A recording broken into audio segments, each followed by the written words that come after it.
Ishwaram, as resplendent sun. It's the start of a bright new day. Time to rise, time to shine, Lord divine. Time to lead us along life's way. Awake, Lord of Buddha party. Awake, O Lord, over all mankind. Awake, O Lord of compassion.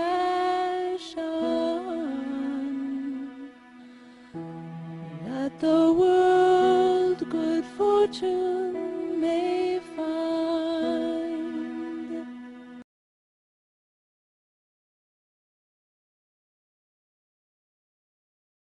Tustin Center, and in keeping with one who is always aware of selfless service, he has asked that his introduction be very brief and modest.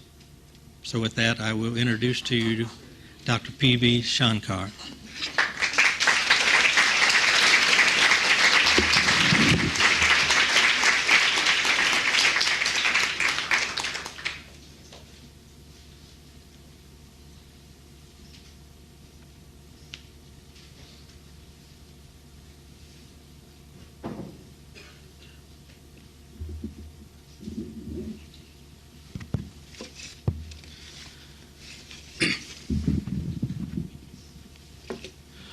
Omnipresent Divine Father, fellow pilgrims in the path.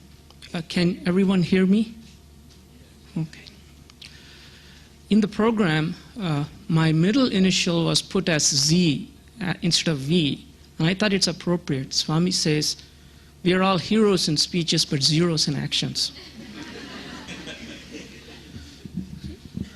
So the organization committee has been wise to put it that way, and I thank you for that. So it gives me a base to start. We have been endowed with a human intellect to discriminate between the real and the unreal. We have been gifted a human heart to develop compassion. We are given this human body to love all and serve all. And incidentally, that happens to be the theme of this conference. Now, devotees are not that diligent as we should be.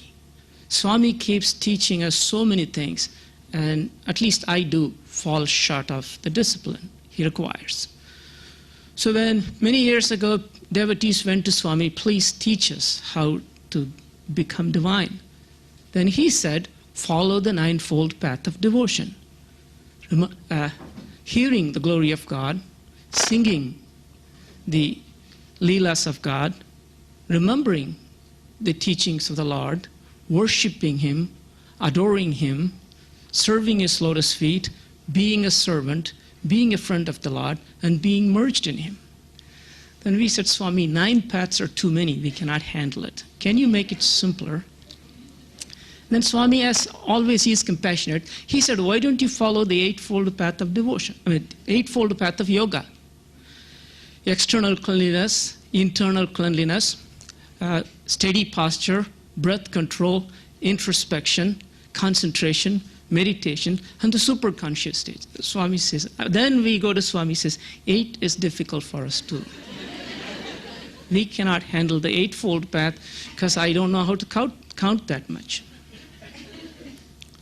Then Swami says, that's okay. If you cannot follow the ninefold path of devotion, eightfold path of yoga, why don't you follow at least the 5 human values?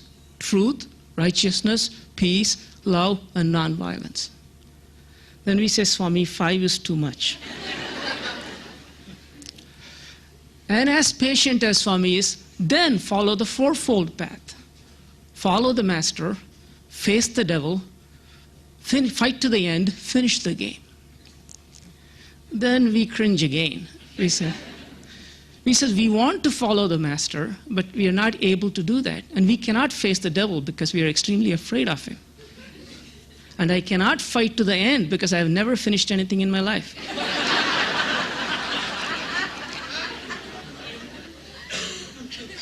Then Swami again compassionately, he says, if you cannot follow the fourfold path of devotion, follow the threefold path.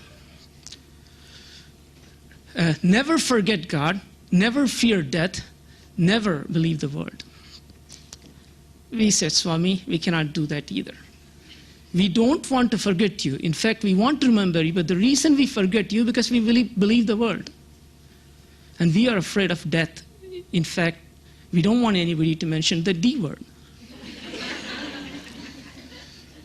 Then Swami is still compassionate. Then he says, if you cannot follow the threefold path, at least follow the twofold path, love all and serve all. We cannot do that either.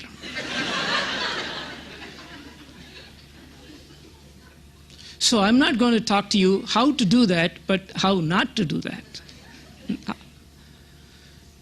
Then we cannot do that, and Swami says, give us a one-fold path, and Swami has given that. He said, chant the name of God. But can we do that? No. And we're asking Swami, can you give a half-fold or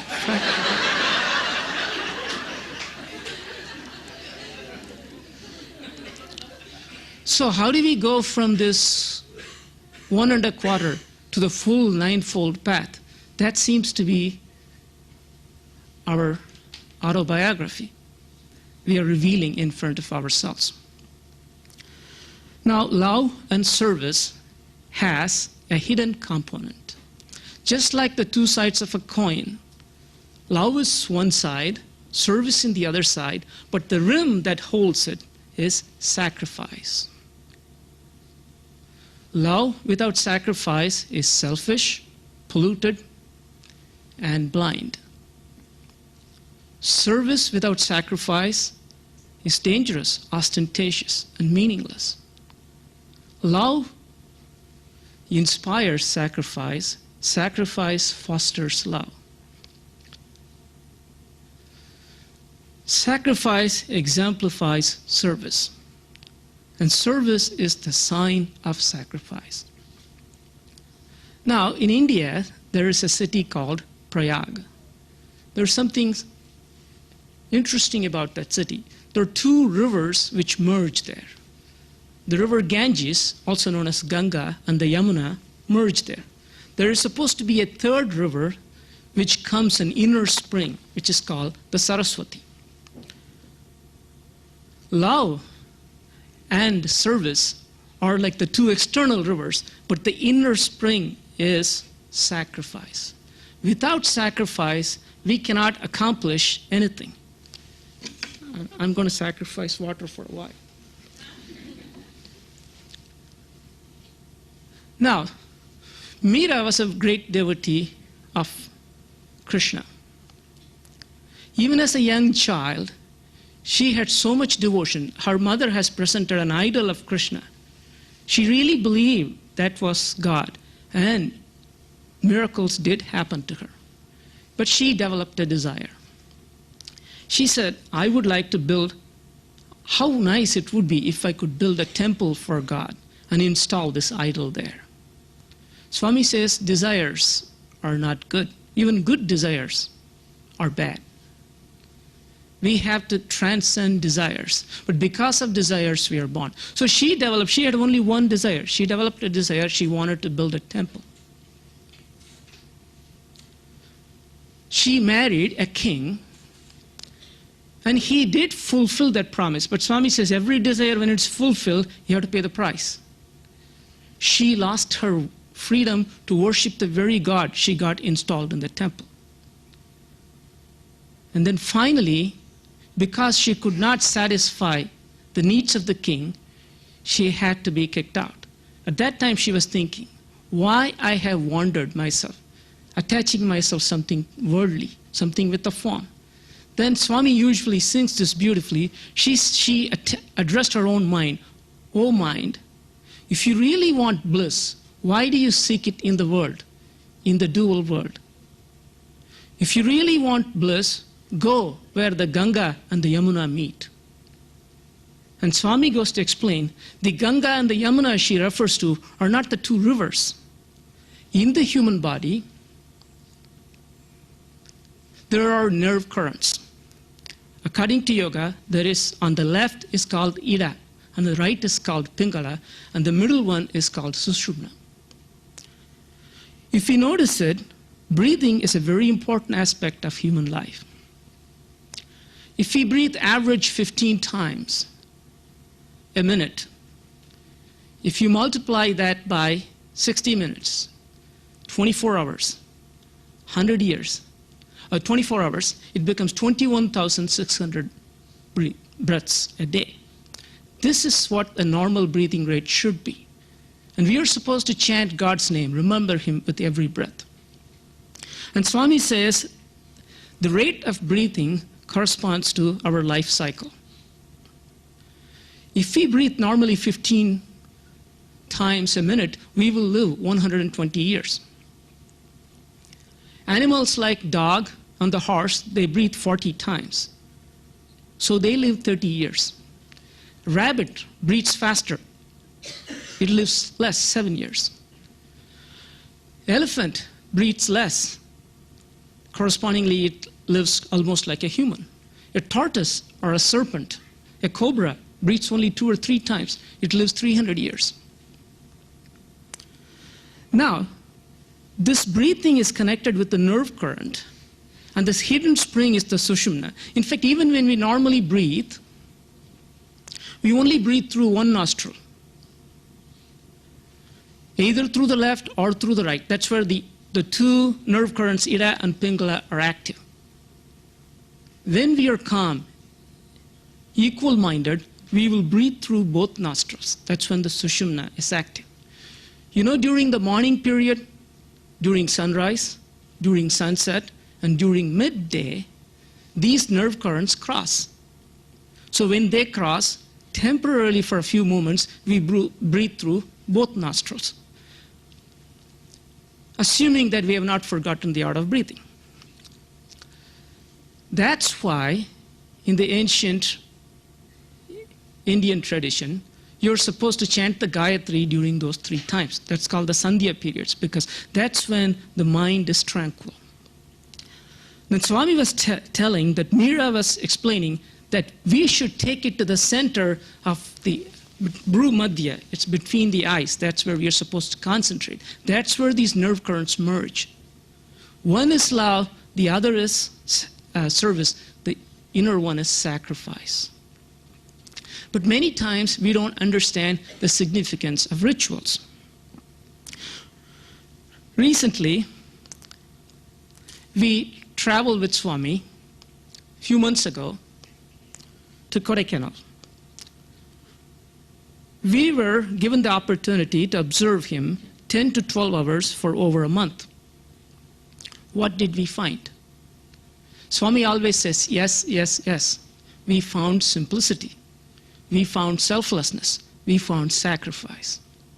That's what Swami exemplifies. That's what he wants the devotees to put into action in our own lives.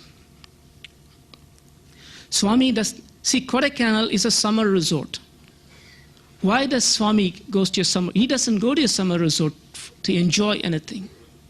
Swami has not done anything for himself. In fact, he would hardly eat anything. He hardly sleeps.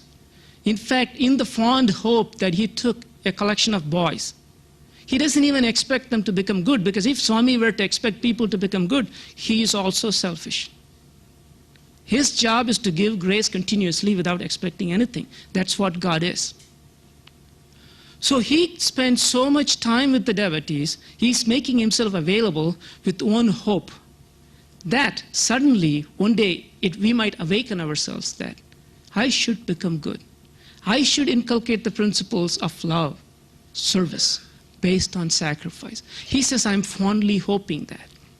In fact, this is the example we found there.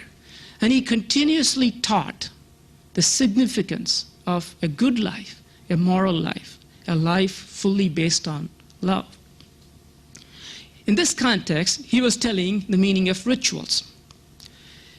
He said Islam is 975 years old. Christianity is 2,000 years old. The Hindu religion based on the Sanatana Dharma is ageless. He said you can see it in the way we pray, rituals. So rituals are not empty rituals, they are rich jewels of culture. What has been accomplished over the years and the essence. So in Islam, you pray by putting your hand to the mouth. Swami says that signifies purity of word. In Christianity, Swami says you put your symbol like that. That signifies purity of thought. In the Hindu culture, they put their hands above the head. He says that transcends word, that transcends thought, and that transcends the consciousness. Every ritual has a meaning. In fact, one day talking about the Gayatri, we chant the Gayatri. In the traditional Hindu custom, you take a cup of water and you offer it to the various vital heirs and offer one by one. There was a grandfather who was doing this ritual. He had a grandson who is going to an English school, has learned some recent knowledge of English and science, so by that he has become proud. Swami says we acquire little knowledge and then we become so proud.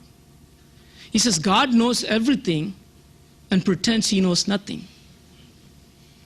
Man knows nothing and he pretends he knows everything. So this grandson was observing his grandfather. So his grandfather was saying, Swami was saying that Achyutaya Namaha Anantaya Namaha, let the God's names. He was sipping water little by little. This grandson observed for a few minutes and then he couldn't hold his laughter. He said, Grandpa, if you're really thirsty, why don't you drink the whole water? Why do you painfully drink in sips? The grandfather did not say anything. He said, he thought, I will explain the significance at a suitable time.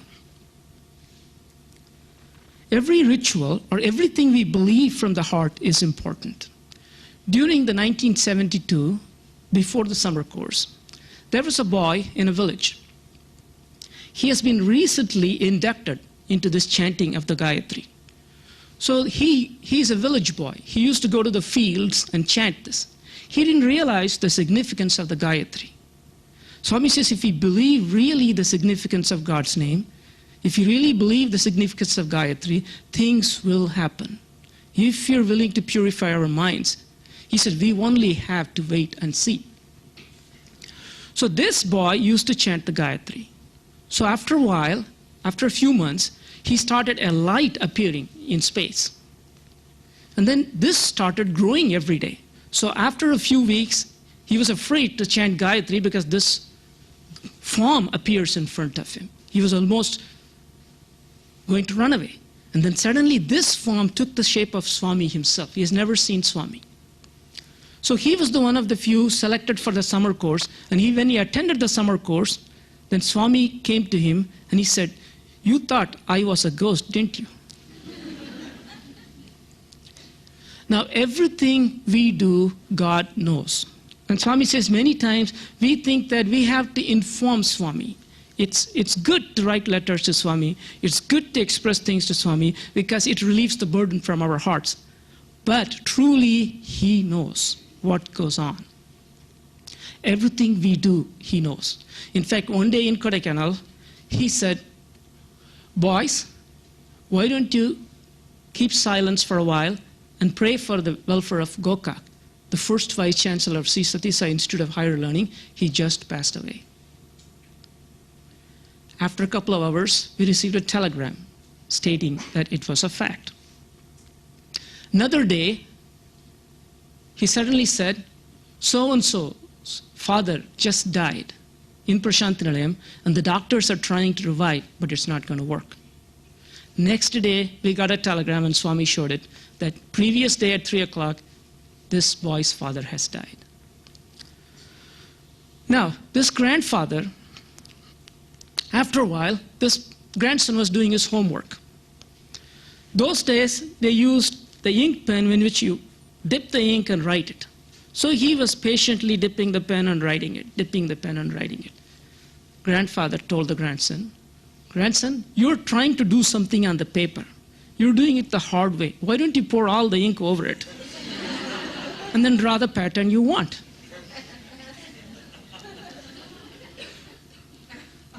Then he says, "Now do you know, even Gayatri is like that. Everything we do has a significance. We have to learn to understand, have to have faith in it." Now, Swami exemplifies sacrifice. And then he says there's nobody to tell young people in particular, and human beings in general, good values these days.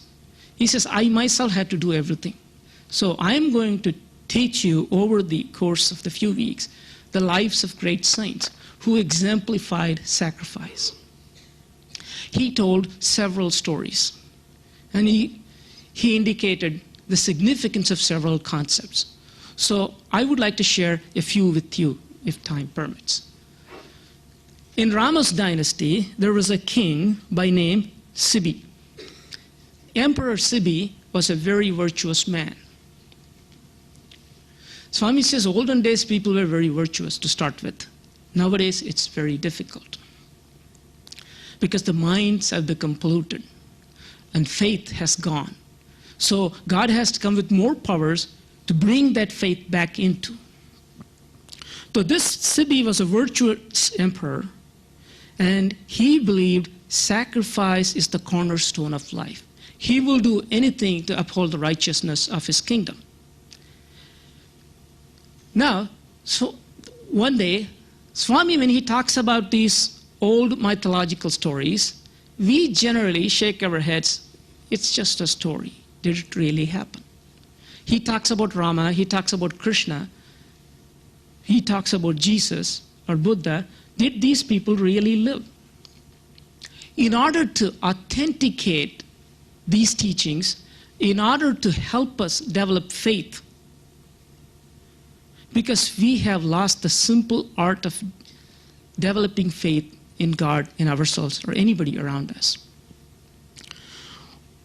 During Rama's birthday, during that time there was Rama's birthday, and one day Swami materialized a ring.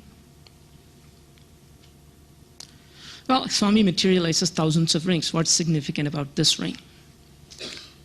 This ring was so huge that you could slip your toe into it. So obviously we knew it was not meant for anybody in the room. Then Swami said, this was a huge gold ring with a diamond. And he says, this has 1,008 facets. Then he says, do you know to whom does this ring belong? He says, it belonged to Rama. When he hits us with the reality of something, then it starts sinking in. And when Swami says, many years ago he said, Krishna's birthday was August 20th, 3020 BC. How could someone give such authenticated figures? Then another time he said, the continent of Atlantis was truly the Lanka.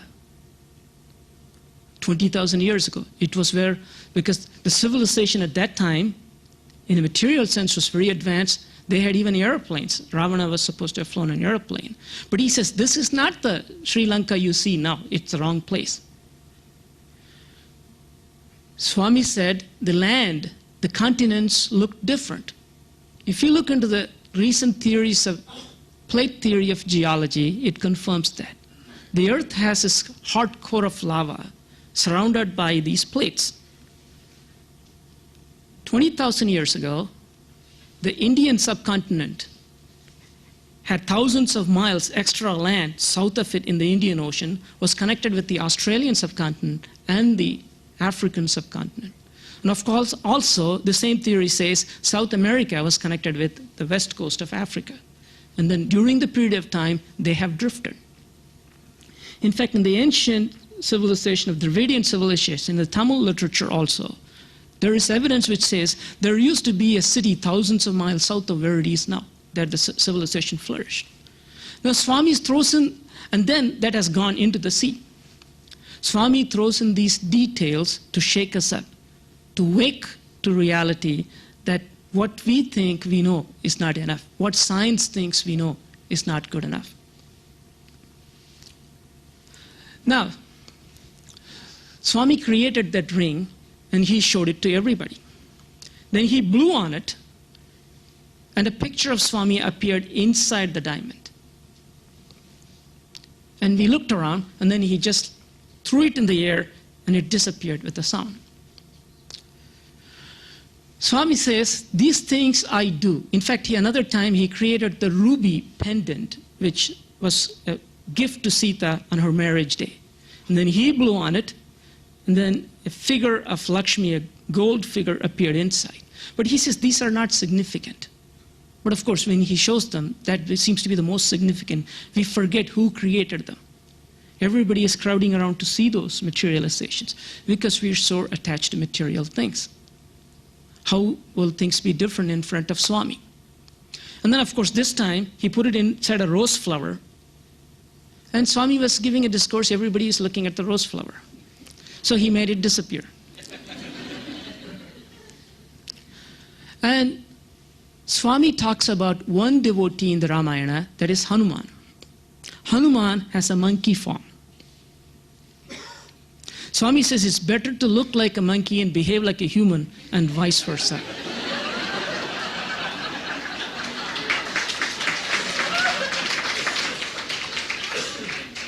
This Hanuman, in fact, this Hanuman is the same as divine essence as Rama.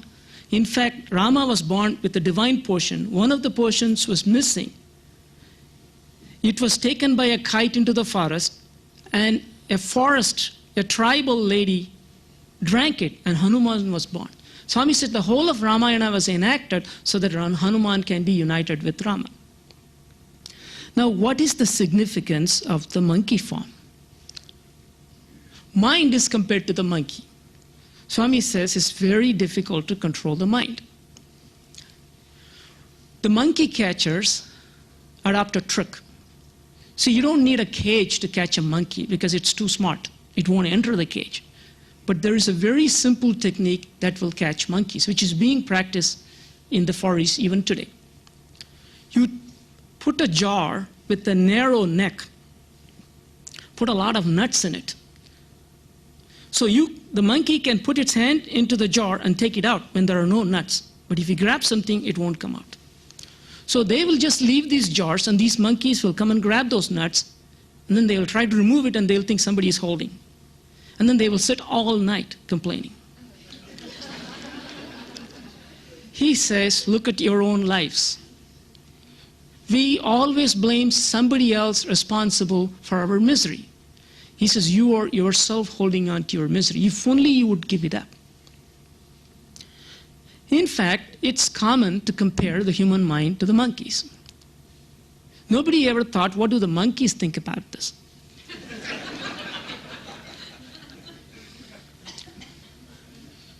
The monkeys don't think kindly about that comparison, for your information. So they decided to have a conference to do something about it. Though, of course, the monkeys had never had a conference. They didn't know what to do in a conference. But they said they were very upset that the humans are comparing their minds to them, and they wanted to put a stop to that because it's insulting, to say the least. So all sorts of monkeys attended the conference, no pun intended. And then they didn't have an agenda. Of course, they didn't have a speaker either.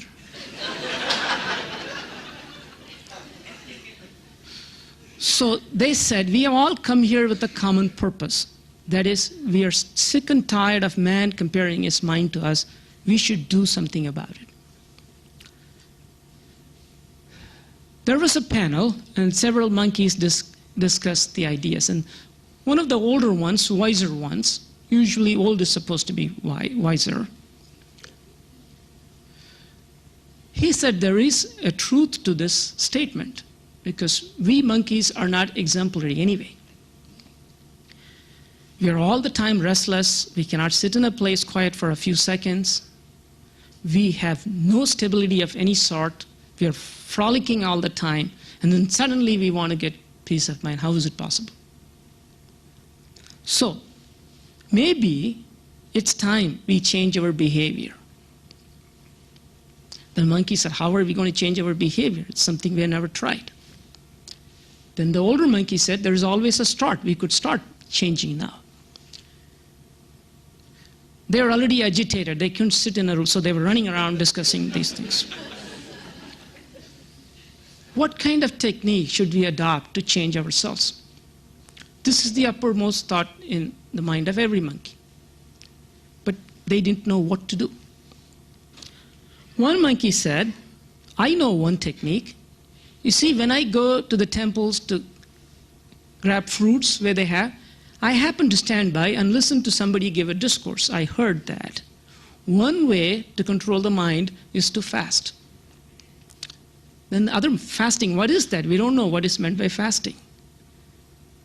You have to give up food? We have never tried that. So this monkey said, why don't we try fasting for 6 hours? Then it was something novel, new idea. The monkeys decided. They already had their fill for breakfast, so that's fine. Let's try this new thing, fasting and controlling ourselves. They said, but when you do fasting, you cannot be idle. You have to be doing something. So we have to keep ourselves busy. So let's organize ourselves into workshops or do something. Now, unfortunately, the site chosen was not a wise one. There was a big plantain field next to this conference center. So after a few minutes, the whole attention was riveted on the plantain field while discussing the spiritual concepts of controlling the mind. Things became unbearable after a while. 5 minutes have gone, only 5 minutes, 5 hours and 55 minutes left.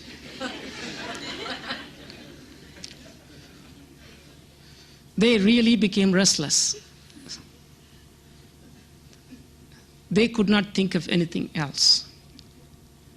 So one monkey said, I agree that it's a wonderful idea we should go on fasting.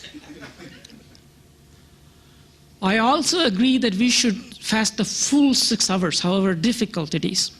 But as soon as fasting is over, aren't we going to eat something? They all agreed.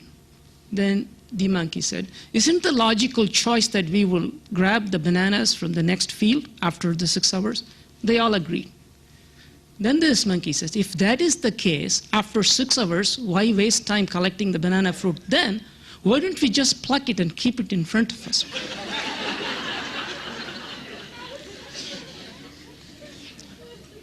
Then we don't waste any time. Many times we also want to do this austerity, that austerity. We're always thinking how we are going to end it. And every time we take a resolve, something happens to break it immediately. And invariably we break it, we justify one way or the other. So, in another 5 minutes, the entire banana field was lying in front of them. Now they have only 5 minutes and 5 hours and 40 minutes to go. Now what to do? Things have become worse because the fruits are closer now.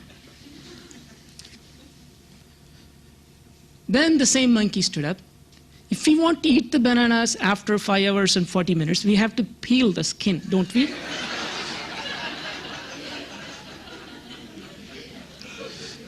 And that's going to take a couple of minutes, right? Why don't we do it right away? Another 5 minutes. Now there was a peel of bananas, there is a pile of bananas, and there's a pile of banana peels. Very appealing. Now 5 minutes and 30 minutes to go. Now what to do?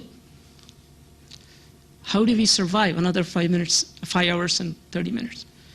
Another monkey god, if you're going to eat the banana after 5 hours and 30 minutes, we have to put it in the mouth, don't we? Why don't we put it in the mouth and wait for 5 hours and 30 minutes? This is how we get tempted. We get plenty of warning. Temptation is within, not without. We give in inch by inch. Wars are not lost instantly. They're lost over periods of time.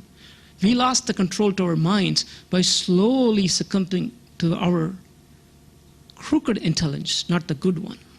And we have slowly justified our actions. How is love possible? How is service possible? How is sacrifice possible? Hanuman was an exemplar in sacrifice. In fact, after the coronation of Rama, after he returned, he gave a gift to everybody, expensive gifts. And he didn't give anything to Hanuman. Sita was concerned that Hanuman is going to get hurt. She says, why aren't you giving him anything? Won't he get hurt? Then Rama replied, what can I give him? Nothing of the world is going to please him. If you're a person of the world, if he's a person of the world, I could gift him with jewelry. I could entice him with wisdom. But he has sacrificed everything for me. What can I give him? But Sita won't understand. So she took an expensive pearl necklace and gave it to him. Hanuman took it, bit that, put it in his ear, and threw it away. He says, then she says, why? I know you look like a monkey. For the first time you behaved like one too. Why did you do that? He said, every pore of my body chants God's name. I didn't see these things vibrating God's names, so I don't want it. In fact, last year, when Swami went to Kodaikanal, when he mentioned this, he actually materialized that pearl necklace. And then he showed teeth marks for the doubting Thomases. Now, another time, Hanuman loved Rama so much, he wanted to be with him all the time. Love is the basis. Then only we can do service. But then we have to sacrifice our ego, sacrifice our personal preferences. So Hanuman was hanging around Rama all day long. Then it was night time. Then Rama said, now go. Now Sita and I are going to retire. You cannot be here. Hanuman said, why not? She's here. Why can't I be here? He said, she's my wife. Then he said, I'll be also wife. But he says, you don't understand. What is so significant about Sita? He said, look, she's wearing a red dot, kumkum, on her forehead. That signifies that she's my wife. So that entitles her to be here. See, you don't have a red dot, so you cannot be here. So Hanuman got disappointed. He doesn't have a red dot. After a few minutes, there was a knock. He has smeared himself with red kumkum all over. He said, now what do you say? In fact, in many Hindu temples, the Hanuman idol will be smeared with, that is the significance of that. There is so much love and devotion that you can win God's heart. That is the love that God wants. In fact, even avatars have exemplified only sacrifice. Even as Shirdi form, Swami exemplified only as sacrifice. In fact, Swami was reminiscing about Shirdi days. Shirdi Baba's parents exemplified sacrifice. You will not find a life of human being who has contributed anything to life, anything to afterlife, has not shown this concept of sacrifice, and through that demonstrated love, and through that served humanity. Shirdi Baba's life is not normally known until Swami chose to tell. There were two pious couple. Father's name was Ganga Bavadiya and mother's name was Devagriyamma. They were a very pious couple. They didn't have any children. One day, the father had gone on errands. The mother was alone. Shiva himself took the form of a mendicant, a monk, and arrived at the door. He knocked at the door. He said, "Mother, I'm tired. I have traveled from far. Can I stay in your courtyard? Take some rest." She said, "Yes, you can." He says, those days people were very virtuous, very helpful. These days, everybody wants their space. Nobody wants to help anybody else. He says, help has to come naturally, the tendency. Because we suspect, what if somebody misuses me? Swami says, don't worry that it is the duty of everybody to misuse you, because you have come to serve. There's no point getting upset that somebody is misusing me. We should get upset if somebody doesn't use us or even misuse us. That's the proper attitude towards life. So after a while, this monk knocked and he said, "I'm hungry, can I eat something?" She said she provided him something. After he ate, he said, "I have walked long ways, my feet are paining. Can you please massage my feet?" She said, "This is strange." She says, "I'm not going to do that." So she ran into the village to find somebody who could help. Then Parvati herself took the form of a maid and came to her rescue. They were so pleased with her simplicity, next time when the door knocked, both Parvati and Shiva gave her the vision. He said, "You and your husband are worried that you don't have children. But you are pious people. I will give you children. I'll give you 2 children. And as a 3rd child, I myself will be born. But develop the sense of sacrifice and detachment from now onwards, because this is not really worth it." Now, coming back to the Emperor Sibi, he was a virtuous king, and he exemplified sacrifice. He took care of not only humans, but even animals. Swami says in those days, people used to communicate with the animals. And talking about animals, Swami said, Sai Gita was gifted to him when it was only 9 days old. And they brought Sai Gita in the car from Madras to Puttaparthi. It was tiny that time. And then he says it used to run between entry room and dining room. But in a few days, it grew out of the size of the room. So they had to leave it outside. But she insisted on coming inside because she enjoyed it. And so Swami said, "I'll tell you the significance of Sai Gita." One day we were traveling with Swami in the bus. Even in the bus, Swami gives discourses. Wherever he is, he gives discourses. Whenever he sees people, he's giving them something. Gifts or thoughts, ideas, counsel. No time for him. In fact, honestly, many of us could not keep up with his energy. Many of us felt guilty that we are not receiving what we should be receiving. So in the bus, he was giving a discourse.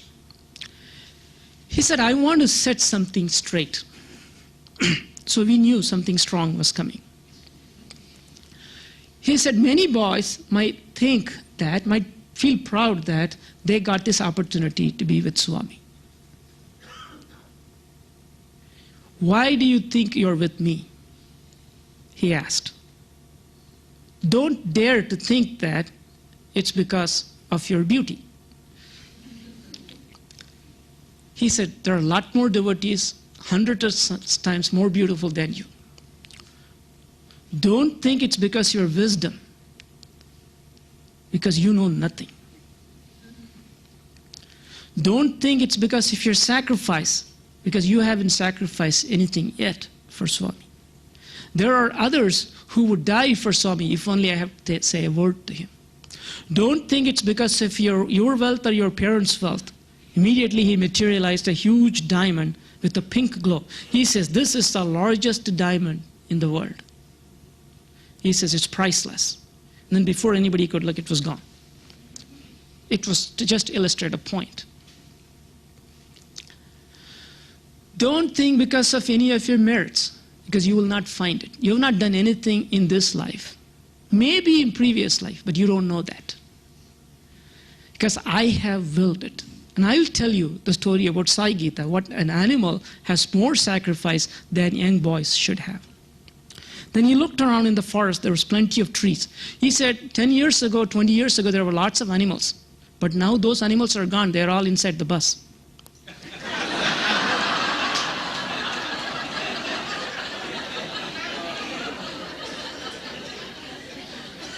It is because of association with Swami, you even get this love and recognition. As soon as you leave Swami, nobody will even look at you. Nobody, any devotee associated with Swami, because of that, we get a little bit of the grace, a little bit of the light.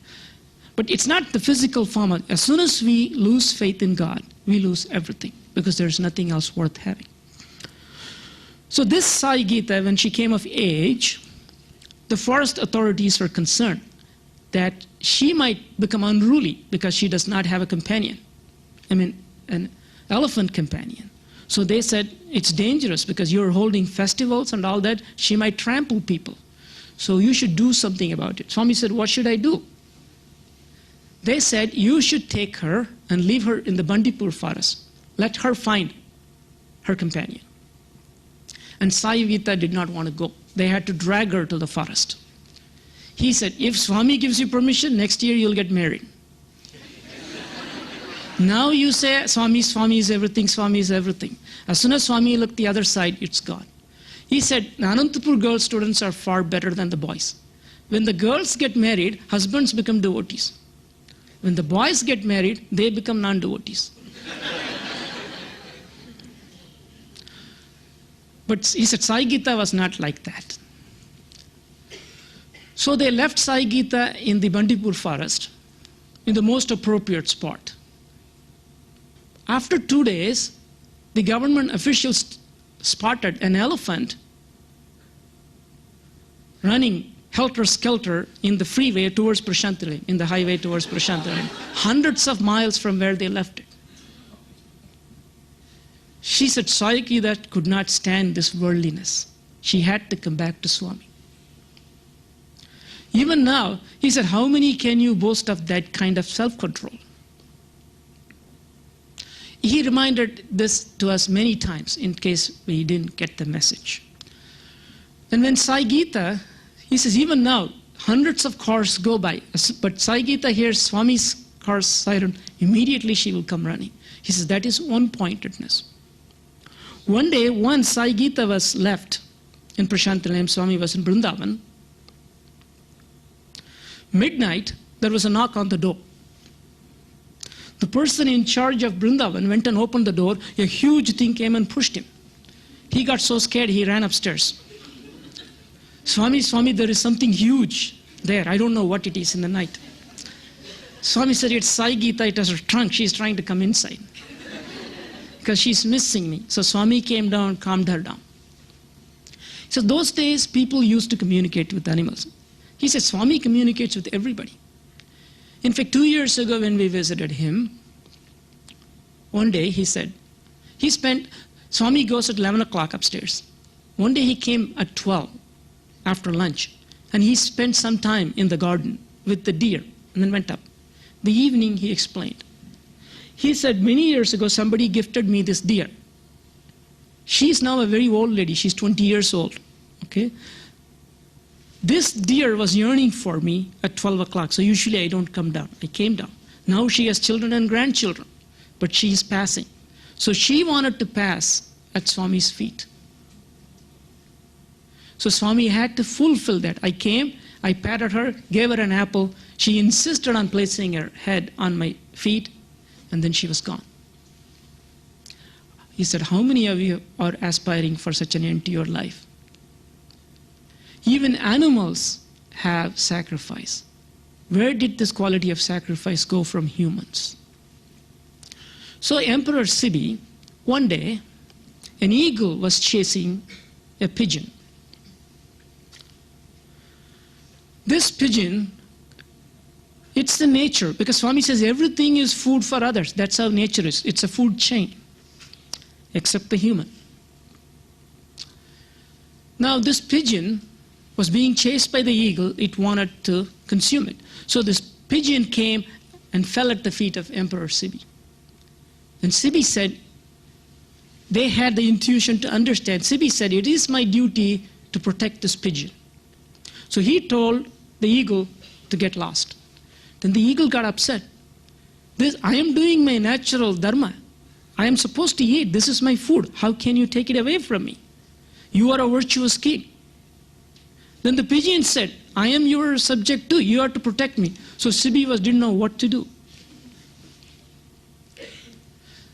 Now Shirdi Baba's parents, Shiva and Parvati gave darshan to her and said, I will give you 2 children. Shiva said, I myself will be born to you. When the husband came back, he didn't believe. He thought she was giving stories. He said, I have been worshipping so many years, I haven't had any vision. But soon they did get 2 children. But they followed Swami's advice, Shiva's advice, and they developed detachment. Swami said, you will not find this sense of detachment, what I am going to tell you, what happened to Shirdi Baba's at birth. When the 3rd child was born, the father said, I don't want any more of the world. I want to renounce and go away. The child is about to be born and he is renouncing. And the wife said, I don't want the child either. I want to follow you. Swami says, you all think you are orphans. God is the only orphan because he has nobody else to protect him. And it happened in Shirdi Baba's case. When he was born, he was left as an orphan. The umbilical cord was cut and the child was wrapped in a cloth and left in the forest, and the parents went away. But it's not irresponsibility, it was detachment, it was sacrifice, because that was what meant to be. And then Shirdi Baba was brought up by a merchant, a Muslim merchant.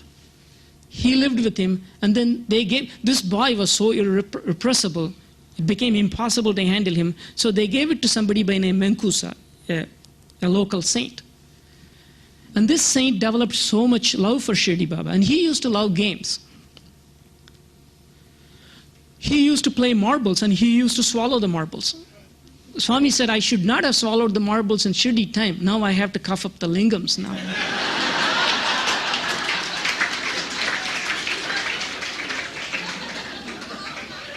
He said, I was playful then, I'm playful now. And Shirdi Baba used to demonstrate a lot of anger. The only reason he demonstrated anger, to inculcate the principle of sacrifice in the hearts of devotees. He used to get angry about everything. First time when he arrived, he threw stones at somebody. Actually, one stone fell on a paraplegic, got cured immediately. Another stone fell on somebody with bad eyesight, vision became okay. One of the devotees, by name Sham, he complained when Baba was in a calm attitude. He said, I want to ask you something. Why do you, as a madman, throw stones at everybody? What if it falls on somebody and he dies? You will get bad name. And then Shirdi Baba immediately roared with anger. He should not have asked that. He said, you shaitan, you devil. See, Shirdi Baba used to address people as devil because they were rajasic. Nowadays, Swami addresses people as Dunapadu. That means he buffalo, because we are tamasic. Because the buffalo is the laziest animal. But if he develops, but Swami sees the good quality in us, then he addresses as Bangaru or gold. That's the true nature. So Shirdi Baba said, how dare you tell me not to get angry? He said, I hold his life in my hand. How can he go without my permission? I hold the life of everybody in my hands. I control everything. I'm doing this for a reason. I have to scare him so that he developed this attitude of sacrifice. How else can I? But Shirdi Baba was full of love within. Same as Swami. Of course, Swami nowadays doesn't get angry because he has found a more powerful weapon. Ignoring. He said, Shirdi Baba wasted a lot of energy. This is better.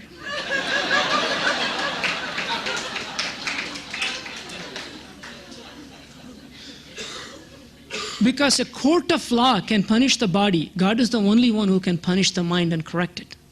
He says, the best way to punish the mind is ignore. He said, you should also try sometime. Ignore your mind and see what happens. Because I am not ignoring you, I am ignoring your mind. You should also join me. When I ignore you, you should also ignore yourself. When I give attention to you, you should give attention to yourself. That is proper surrender. Instead of getting upset, Swami is not talking to me. You don't talk to yourself either. Life will be a safer and better place. Now, Swami was mentioning that his advent has been predicted. Like when Shirdi Baba was about to leave, he told one of the devotees, Abdul Baba, that I will be born, I will come back again in 8 years. He said, I will be born in the Madras province, because those times the two states, Andhra and Madras, were together. But people misunderstood that. And then he says, when Shiva promised Shirdi Baba's mother, I'll be born as your son, he said, I will be born as your son as Shiva. I'll be born again as Shiva and Shakti. I'll be born again once more as Shakti alone. The Shirdi incarnation manifested to demonstrate divinity. The Sathya incarnation has manifested to demonstrate divinity and also demonstrate divinity in humans, in addition to himself. The Prem Sai Advent is going to manifest, not only demonstrate, but to establish divinity in humanity. Now, Swami used to travel when he was young. On one of those travels, the governor of Pondicherry invited him. Then he said, why don't you visit Aurobindo and Sri Ramana Maharshi on the way? Swami said, yes, I love to visit everybody. They are all mine. So he visited Aurobindo. And Swami said, Aurobindo on November 24th, 1926, had a vision. And he saw the form of Krishna coming into the world. And he says, since that day, he stopped talking. When Swami visited Ramana Maharshi, he was not talking for years. As soon as he saw Swami, he started talking. He says, Swami leaves his influence wherever he goes, however great the yogis are. So when Swami visited Ramana Maharshi was showing him. He has built, what was that? The tombstones for his mother, for a bird, for animals who, even our Ramana Maharshi showed recognized animals which exemplified sacrifice, a cow and all that. He wanted Swami to touch those things. And Swami asked Ramana Maharshi, where is your samadhi? So then Ramana Maharshi said, my body is my samadhi. If you touch, that's fulfilled. He said that was the renunciation that Ramana Maharshi had. In fact, Swami said young boys, people in general, should develop the art of concentration. If you could concentrate undivided attention for 12 seconds, that's called 1 unit of concentration. 12 seconds, we should start that. And he says if you do 12 times 12, 144 seconds, that is meditation. And if you do 12 times that, it's less than half hour, that is samadhi, if you can truly do that. He said even great yogis like Aurobindo and Ramana Maharshi practiced that. That's how they accomplished what they did. In Ramana Maharshi used to go upstairs in the temple and concentrate on a single star throughout the night and experience bliss out of it. He says, don't waste your time concentrating on your worries, your problems, or people are misusing me. Don't misuse your mind yourself. Ignore it. Now, this Ramana Maharshi had a disciple by name Amritananda. This Amritananda has been reading a book called Markanda Purana. In that Markanda Purana, it was written by a sage who was a great sage. One day, while the sage was meditating, 2 thieves who have stolen something were running by the side of his ashram. The royal policemen were following him, so they hid the thing behind the rishi in his ashram. So the police came and found the items there, and they thought, not only you're a thief, you're pretending like a sage. So they caught him and took him over there. the king, without verifying, ordered that all these thieves be punished. So those days, the mode of punishment was like spearing people to death, like putting people on a cross, the spearing them to death, a little more cruel, in a public square. So when that was done, the other thieves died, but this Markanda Maharishi's body will not die, because he has not done anything in this life bad. So rishis and others came to see him. They came in the form of birds. And then they asked him, why is it this is happening to you? After 7 days, when the body passed away, he asked the Lord of Death, what is it that I have done? I must have done something. It's my fault. He said, when you were a little child, you used to play with dragonflies. So you used to pierce the dragonflies. You had to pay the price now. Now Swami says something important. When you want to become good, you get a lot of troubles. In fact, your troubles will increase. If you want this to be your last birth, you'll get nothing but troubles. It's like this. See, if you want to pay your loan, you can pay in large installments over large interest rate, or you pay a big balloon payment now.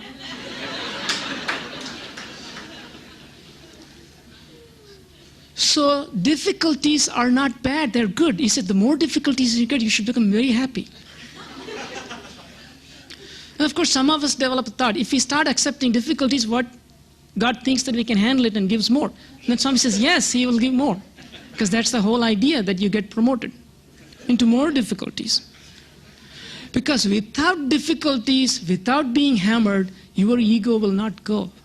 Your mind will not listen. So never again come to Swami and complain, Swami, I have this difficulty, I have that difficulty.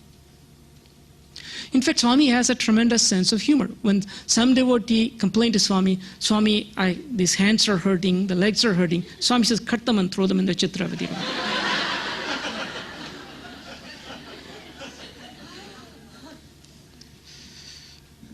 Then another lady, she was in the 50s, she was pleading with Swami, Swami, I want a son. Swami said, aren't you ashamed? You're an old lady, you want a son? You should want a son of wisdom. And in front of everybody, he said that. He went for a walk, and then she was very sorrowful. Swami came back and kindly said, keep trying, it might work. But the highest principles, in the simplest manner, Swami teaches, and the basic thing is sacrifice. So now, this Markanda Maharishi, he had to face this. But this Markanda Maharishi had a universal vision of Sai. Swami says, even Swami's advent has been predicted in the Bible. St. John's Revelations, section 19, there is a particular section talks about the advent of Sai. He says, I look up, I'm just paraphrasing, and the heavens opened, and there was a celestial being seated on a white horse. His name was Truth. His eyes were fiery. He was wearing a robe of blood, and he was the King of Kings. And Swami said that is the prediction about the Sati Sai incarnation. Jesus himself said, next time my Father who sent me will come again.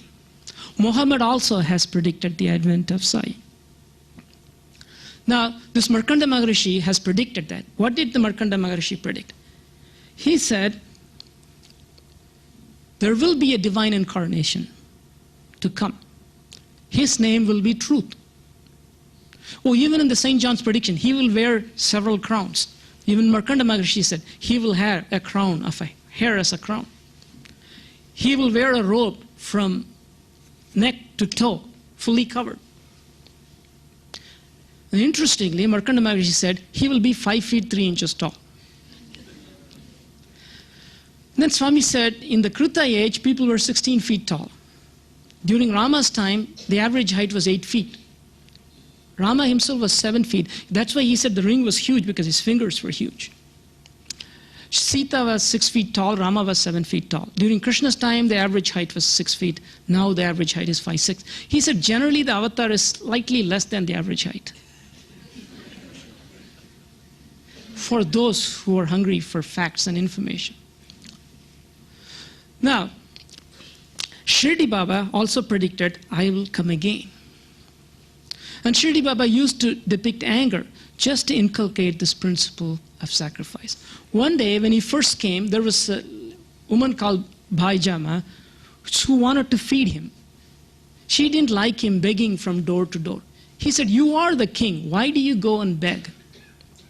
Another time, when she brought food, he said, feed these pigeons. She got extremely offended. I brought food for you. Why are you asking me to give it to the birds? Then Shirdi Baba got so mad. He got into a rage. He took the fire from the eternal fire that was going on and set the mosque almost in fire. Everybody got so upset, so afraid, and ran away.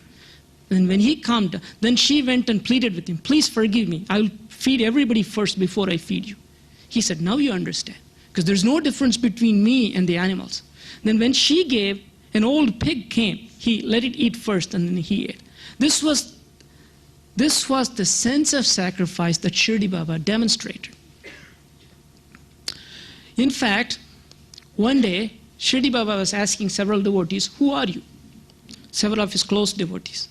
And they said, we are all your disciples. Shirdi Baba got so upset. He said, none of you are my disciples. You may call, if you want, you may call yourself my devotee, but you're not my disciple. Then they said, what is the difference? He said, who is my disciple? The disciple is one who listens to my words and obeys me 100%.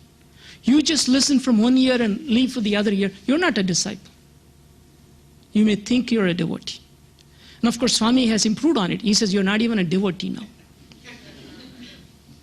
He says, I don't have any devotee. So there was one devotee, Sham, who was nothing but surrendered himself to Shirdi Baba. He felt hurt. He said, what do I do? I have nothing else. If I am not a disciple, why am I wasting my time? I better die. What is there for me? Then Shirdi Baba took him aside. He said, I know what you're thinking. You are my only disciple. I didn't want to tell it in front of others. As soon as he heard that, his life went. He said, I have accomplished, fulfilled my life. Shirdi Baba has accepted me as my disciple. What else is there to live for? And when that happened, there were 3 tears.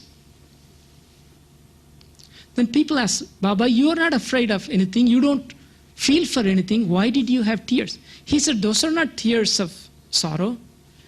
He had exhausted 99.99% of the karma. What was little left, I had to shed those tears so they will also go away. He says, Swami is putting his fingers like that or writing something because he's constantly controlling the minds of people.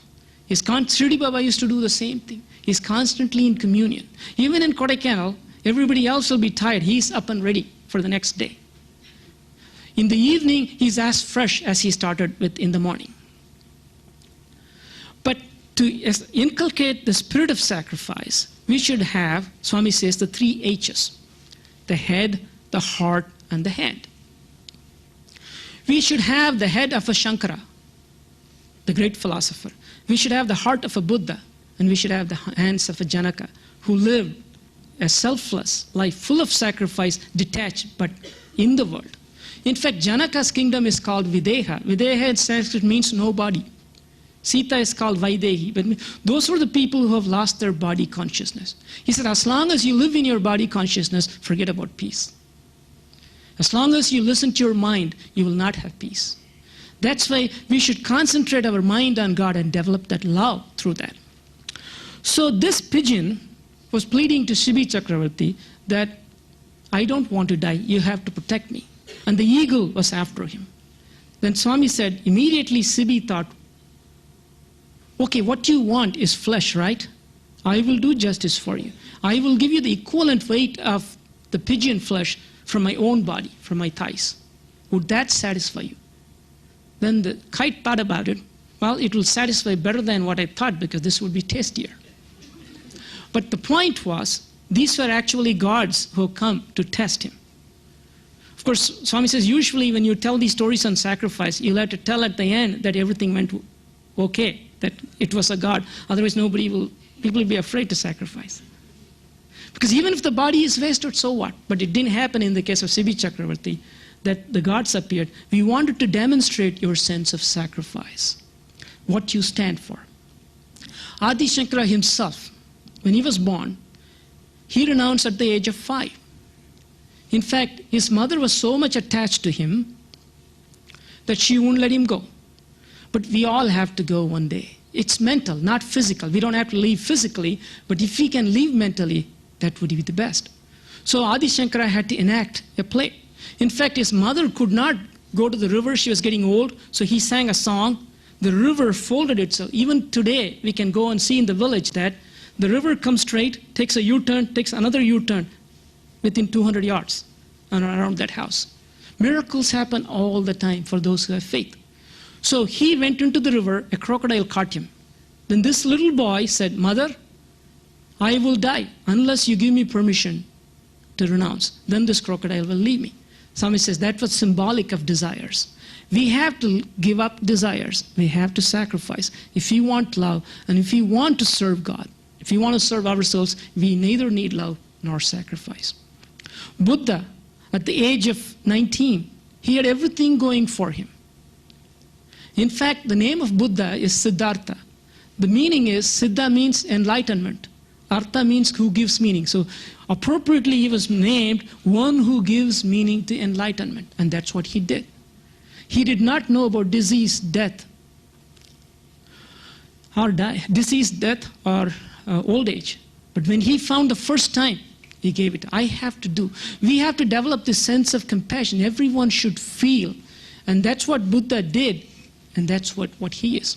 And Janaka himself lived an ideal life. One day Janaka had a dream. In this dream, he was not the king anymore.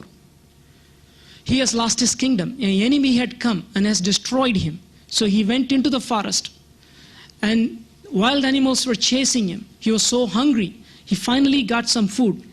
A kite came and took it away. Then he woke up. Then he started wondering, is this dream real or is this life real? He said, we have to develop the sense of compassion and sacrifice. Then we will be able to get the proper attitude. In Ramana Maharishi's own life, he used to go around for a walk every day around a hill. One day he was going around for a walk because he doesn't do anything. He just contemplates and walks. One day he sat in a place for 6 hours. He took a wooden stick and kept on polishing for 6 hours. Nobody could understand why he was doing that. After 6 hours, a shepherd came there. Then he gave it to him. He said, "This boy has lost his stick, so I prepared it for him for the last 6 hours." That should be the attitude, live for others, in heart. Now even the same thing happened with Babaji. When Lahiri Mahasaya visited Babaji, Babaji said, "Whenever you think of me, I will appear. Whenever you need me, I will appear." But then he said, do one thing, never even dare to think critical of anybody. So he went to this big place of meeting place. Then he saw a young man being served by others. Older saints were serving a young man who seemed healthy enough that he could take care of himself. As soon as he developed his critical thought, he saw Babaji as one of the servants serving him. He said, "Babaji, you are here." He said, "Yes, you developed a critical thought. I have to correct you." In fact, some time ago when we went, Swami said, "I don't want anything. I only want one favor. Don't dare to think critical of anybody. You're wasting your time thinking of others. It's not going to help us. We cannot develop the sense of love or sacrifice through that. Promise Swami that you will not develop a single critical thought and see for yourself what it does." In fact, we talked about the ninefold path. We want to have a fraction. But there's a ninefold path in devotion. Swami talks about duty, discipline, devotion, determination, discrimination, detachment, desirelessness, diligence, and dedication. For those who still dare. So he says we have to inculcate these principles in life. And then like Shirdi Baba said, there is not a single disciple. Swami says, I don't see a single devotee. If I find that one devotee, he said, I will give everything, my powers, my love, my sacrifice, my kingdom. But every one of you is welcome to take it.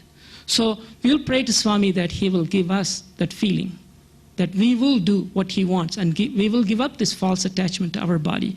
And then through that, we'll be able to love and serve all. Thank you.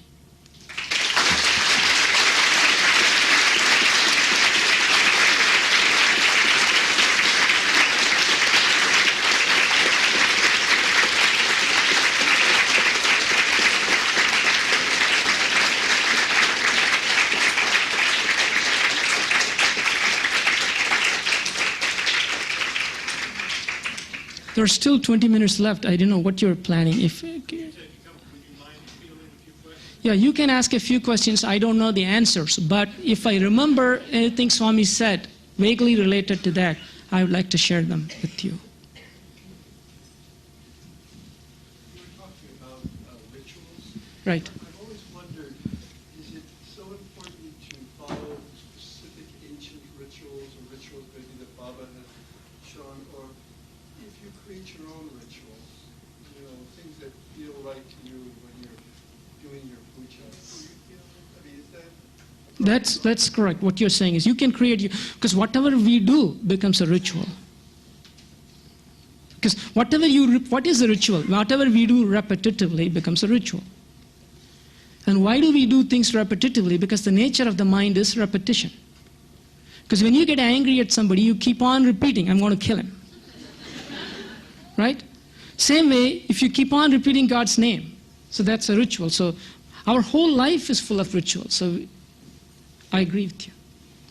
But when we follow something ancient, it's better to understand and follow. If we don't follow, we can form our own rituals.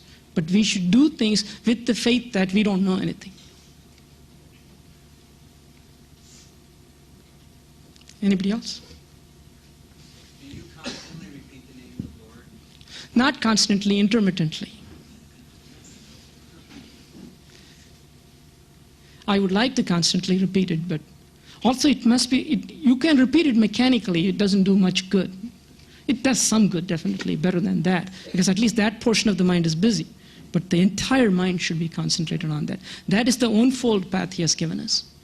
There's nothing simpler than that, unfortunately.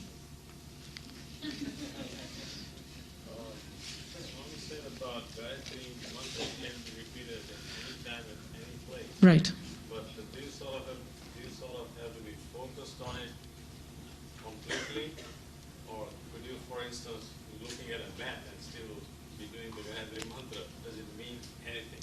No, well, if you're driving and looking at a map and chanting Gayatri, you might get into trouble. But yes, you should concentrate whenever you do. Mechanically repeating does not help, but it does not hurt.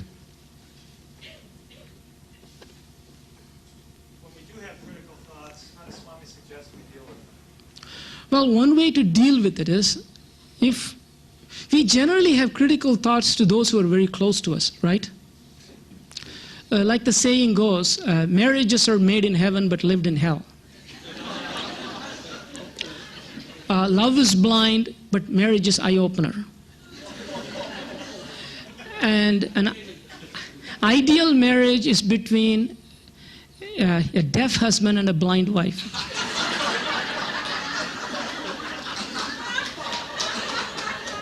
So the reason we become critical, because somebody is getting into our space, but the point is, those who are close to us have done so many good things for us.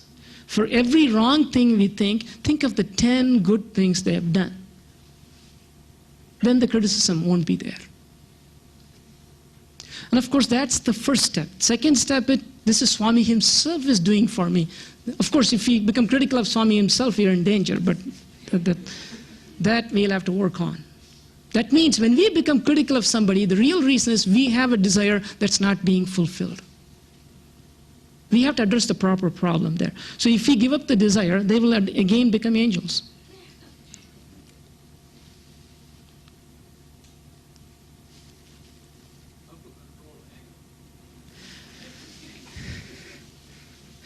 Yes, Swami has given several techniques. In fact, one person asked in Kodaikanal how to control anger.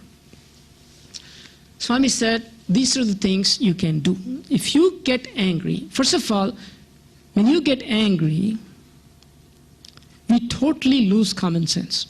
Of course, that's the first reason we even got angry in the first place, because we don't have common sense. So now, when you get angry, the blood boils. And 3 months of food we ate gets lost in about one bout of anger. So Swami says, in this case, we are all running on negative energy because we get so angry all the time. So if we get angry, he said, take a quick walk out of the place, number 1. Number 2, take a shower, if water is available, a cold shower. Number 3, go into your bedroom and lie down, don't look at anybody. Number 4, he said, this will definitely work. Go and look yourself in the mirror.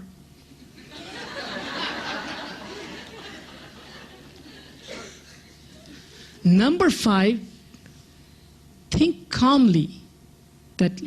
Number 5, don't say anything. The worst thing we can do when we're angry is to open our mouth. And invariably that's what we do. And also angry people think that everybody else is deaf for some reason. Because it comes from an animal tendency. The animals used to outshout each other. It's still in us. So if we can reduce the volume during anger, that'll help. But then we should also find out what is the reason for anger. Same thing as criticism is, some desire of ours is not being fulfilled. And then we should give that up.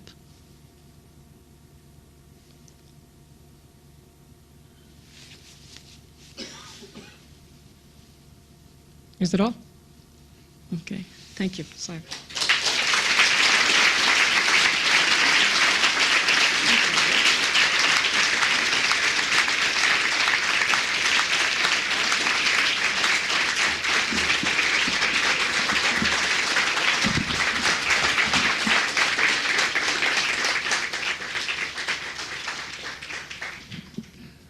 You remember last night when I said as a result of the budgeons that it was a preview of great things to come?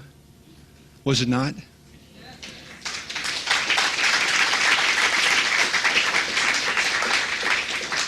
We really want to thank you, Dr. Shankar, for being with us. This was truly a very unique presentation you gave. You have told us of things that only those of us who have been with Swami for a while could even believe.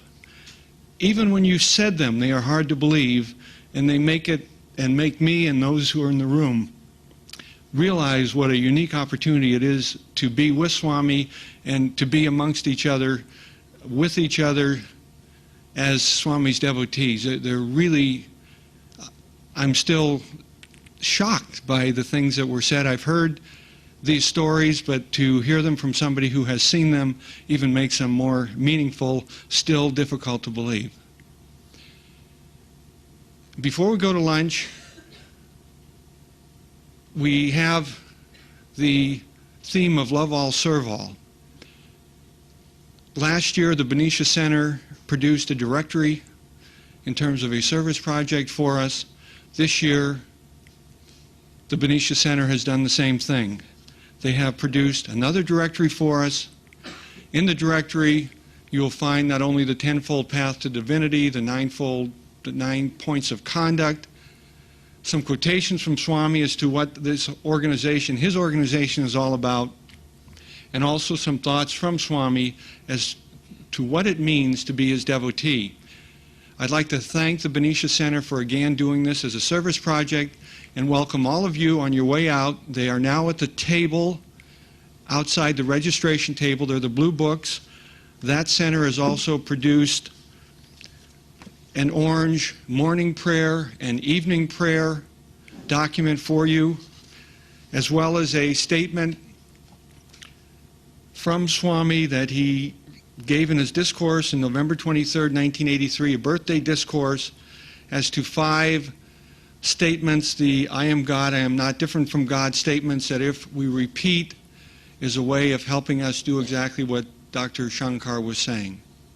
So thank you again, and have a great lunch.